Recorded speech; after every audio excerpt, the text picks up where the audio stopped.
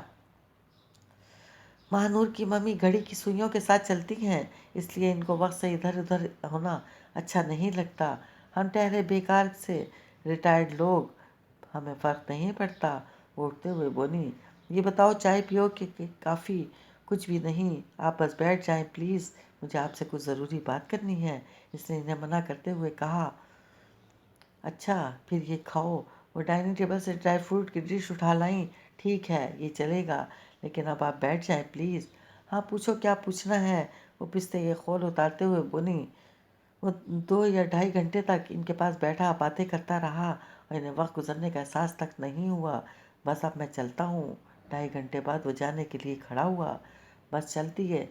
انہوں نے 2-4 پستے جو شروع میں اٹھائے تھے اور جنہیں وہ چھیلنے کے بعد کھانا بھول گئی تھی واپس پلیٹ میں رکھتے ہوئے کہا، بہت دیر سے بیٹھا ہوں، اب چلتا ہوں۔ دوسری خالہ ابھی بھی نہیں آئیں۔ ہاں اس کے کام زیادہ تھے، بینک کے چکر، پینشن ٹرانسفر کرانا، یوٹیلیٹی بلز کی پیمنٹ اور ڈاکٹر سے بھی اپائنٹمنٹ ہے، اس لیے وہ بھی 3-4 بجے تک ہی پہنچے گی۔ وہ کھڑے ہوتے ہوئے بولیں، فاطمہ خالہ آپ سے کلیو لینے آیا تھا، میرے سوالوں کے جواب میں آپ بھی الجھ گئیں۔ آئی ایم سوری، اس نے کہا۔ نہیں بیٹا، تمہاری باتوں نے میرے ذہن کے چند بند گوشے بھی کھول دیے ہیں، مجھے ابھی کچھ وقت دو سوچنے کے لیے، ہو سکتا ہے کچھ کلیوز مل جائیں اور راستے ادھر کو چل پڑیں جو تمہاری منزل ہے، فاطمہ نے خلوص سے کہا۔ جواب میں اس نے عذبات میں سر ہلایا۔ فاطمہ خالہ، مانور کی دوستی مجھے بے حد عزیز ہے۔ مانور میری زندگی میں میری دوست بن کر یوں نہیں چلی آئی جیسے میرے باقی دوست ہیں۔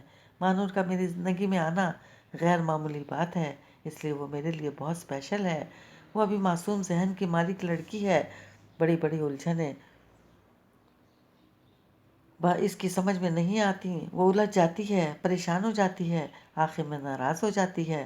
اگرچہ اس کے ناراض ہونے پر اسے منانے میں مجھے بہت مزہ آتا ہے، لیکن میں اسے الجھانا نہیں چاہتا، اس لیے دن کے اس حصے میں آپ کے پاس آیا ہوں۔ مجھے امید ہے آپ اسے نہیں بتائیں گی۔ تم فکر مت کرو، وہ مسکرائیں۔ ویسے الجھنے اور ناراض ہونے سے زیادہ اسے یہ بات بری لگتی ہے کہ اس کے بجائے کسی اور موضوع پر بات کی جائے، خصوصاً اگر میں کروں تو۔ وہ مسکرایا۔ میں تمہارے مزاج کو سمجھ گئی ہوں سعد بیٹا، تمہارے ذہن کی الجھنوں کو بھی سمجھنے لگی ہوں۔ اس روز میں حیران تھی، اس لڑکے کو اتنا تجسس کیوں ہے؟ آج سمجھ میں آیا کہ تم فرمائش کر کے ماہنور کے ذریعے ہم دونوں سے کیوں ملے۔ مجھے یقین ہے ایک روز تم ضرور کھوج لگا لو گے اور اس کو ڈھونڈ نکالو گے، مگر میری تم سے ایک ریکویسٹ ہے بیٹا۔ جی پلیز کہیے، اس نے کہا۔ ماہنور بہت حساس اور معصوم لڑکی ہے، اس کی نیت بہت اچھی ہے۔ جو نیک نیت لوگ ہوتے ہیں صرف وہی اس دنیا میں پرخلوص بھی ہوتے ہیں۔ بیٹا کوشش کرنا ماہنور کبھی تمہارے ہاتھوں ہرٹ نہ ہو، کیونکہ تم سے دوستی کے معاملے میں وہ زیادہ ہی حساس ہے۔ میں جانتا ہوں ختیجہ خالہ، اس نے سر اٹھا کر ماہنور کے گھر کی طرف دیکھتے ہوئے کہا، اور میں سمجھتا بھی ہوں میری یہی کوشش رہے گی کہ وہ کبھی میری وجہ سے ہرٹ نہ ہو۔ اس نے ان کی طرف دیکھا، جواب میں وہ بھی محبت سے مسکرا دیں۔ 3 دن رہ گئے ہیں باقی نکاح میں، بس کر دے اب یہ رونا دھونا، کوئی روٹی ٹکر کھا لے، اپنی کوئی شکل صورت ٹھیک کر پتا جی۔ ماسٹر کمال نے کھاری کو چودھری صاحب کے سامنے لا کھڑا کرتے ہوئے چودھری صاحب کی نظر میں اپنے نمبر بڑھاتے ہوئے کہا، یہ تو جھلا ہے ماسٹر کمال، پتہ نہیں کون سی بات دل سے لگا لی ہے اس نے۔ چودھری صاحب نے اٹھ کر اسے گلے سے لگاتے ہوئے کہا، بیٹھو ادھر میرے پاس، میں تمہیں بتاتا ہوں اب میں نے کیا سوچا ہے۔ انہوں نے اسے اپنے ساتھ بٹھاتے ہوئے کہا، ماسٹر کمال دودھ پتی تو بنوا کر بھیجو ادھر، میں ذرا 2-3 باتیں تو کر لوں اس سے۔ انہوں نے ماسٹر کمال کو وہاں سے کھسکنے کا اشارہ کرتے ہوئے کہا، ہاں تو بیٹا جی، اب ہم نے فیصلہ کیا ہے کہ چپ کر کے نکاح نہیں کرنا، ذرا ہلا گلا کریں گے۔ تیری کون سی بار بار شادی ہونی ہے؟ میں نے لاہور سے کیٹرنگ اور ایونٹ مینجمنٹ والوں کی پوری ٹیم بلوائی ہے۔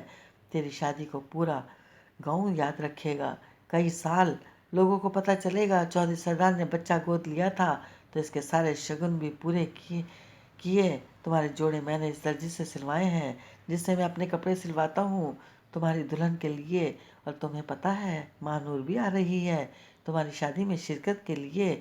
وہ شاید کھاری کی خوش کرنے کی کوشش کر رہے تھے، اور انہوں نے دیکھا تھا کہ سب باتوں میں سے صرف ایک ماں نور کی آمد کی خبر پر اس نے چونک کر ان کی طرف دیکھا تھا۔ ہاں، ماں نور نے خود کہا کہ وہ آنا چاہتی ہے۔ انہوں نے اسے یقین دلاتے ہوئے کہا، چاہتا تو میں یہی تھا کہ وہ سارے جی آئیں، مگر باقی سب تم نے دیکھا ہی ہے کہ کتنے مصروف رہتے ہیں۔ ماں نور اور اس کہ شاید کوئی دوست سہیلیاں آئیں، ان کو گاؤں فارم ہاؤس اور گاؤں دکھاؤں گا کہ بچوں دیکھو، ہمارے گاؤں میں بھی شہروں جیسی شادیاں ہوتی ہیں۔ ایونٹ مینجمنٹ والوں نے ادھر سے جنگل میں منگل بنا دینا ہے، دیکھنا موسیقی کا پروگرام بھی رکھا ہے۔ آخر میں جب مولوی صاحب اور ان کے گھر والی واپس چلے جائیں گے نا، اس کے بعد وہ شرارت سے ہنسے۔ چودھری جی، میں تو سنال ایک بہت ضروری بات کرنی ہے۔ اچانک کھاری کی خاموشی ٹوٹی۔ ہاں ہاں بیٹا جی، ضرور کرو، ایک نہیں 10 کرو۔ وہ شاید اس کی دلجوئی کرنے کی تمام کوشش کر رہے تھے۔ میں آپ سے ایک باتہ منواؤں گا، پر تسا ایک من لو۔ ہاں ہاں بیٹا، تو کہو تو صحیح۔ وہ اس کا حوصلہ بڑھاتے ہوئے بولے، ایک صرف نکاح نہ کرو، رخصتی کر کے لے آؤ۔ اس نے کہا، دوسرا میرے نال وعدہ کرو، آپ سادیاں نو ڈاکٹری پڑھاؤ گے، جتنے بھی پیسے لگ جائیں، جتنا مرضی خرچہ آ جائے۔ اس کا لہجہ فیصلہ کن تھا، جیسے وہ یہ بات منوا کر چھوڑے گا۔ ہاں پتا جی، ضرور ضرور، وہ گڑبڑاتے ہوئے بولے، مگر وہ شادی کے بعد پڑھ لے گی؟ انہوں نے سوال کیا۔ ہاں ہاں ضرور پڑھ لے گی، میں اس نو ضرور ڈاکٹر بناؤں گا۔ وہ عزم کے ساتھ بولا، آپ اپنی ذمہ داری تے اس نو لے کر آ رہے ہو نا، آپ وعدہ ضرور کرو۔ وعدہ بھائی وعدہ، پکا وعدہ۔ چودھری صاحب 2 منٹوں میں ہی قائل ہو گئے، مگر اس کو ڈاکٹر بنا کر خود کیا اس کی ڈرائیوری کرو گے؟ میرا کیا ہے، میں کچھ بھی کر لوں گا، اصل مسئلہ تو اس غریب کا ہے۔ اس نے کہا، چلو پکا وعدہ، اگر وہ پڑھنے پر رضامند ہوئی تو ضرور پڑھاؤں گا۔ چودھری صاحب نے کہا، مگر کھاری یا باؤ، یہ رخصتی والی بات تو ہم نے مولوی صاحب سے کی ہی نہیں، اب کر لو نا۔ میں صرف نکاح نہیں کرانا، رخصتی بھی کرانی ہے۔ کھاری اتنے دن جلتے کلستے رہنے کے بعد گویا تپا ہوا فولاد بن کر باہر نکلا تھا۔ چلو پوچھ کر دیکھ لیتے ہیں، لیکن اگر وہ نہ مانے تو نکاح تو وی مگر مکر جائیو۔ وہ سخت لہجے میں بولا۔ اچھا، چودھری صاحب ہونٹوں پر ہاتھ رکھ کر بولے، اور کوئی حکم؟ اور بی بی جی نو کہہ دیو میلاد محفل بعد میں کرا لیں، اور انہوں بھی فارم ہاؤس بلا لو اتنے دن۔ اب کے کھاری کا لہجہ قدر نرم تھا۔ ہاں یہ تو ضرور ہو سکتا ہے، اور آسانی سے ہو سکتا ہے۔ چودھری صاحب فوراً بولے، اور کچھ نہیں، بس اتنا ہی۔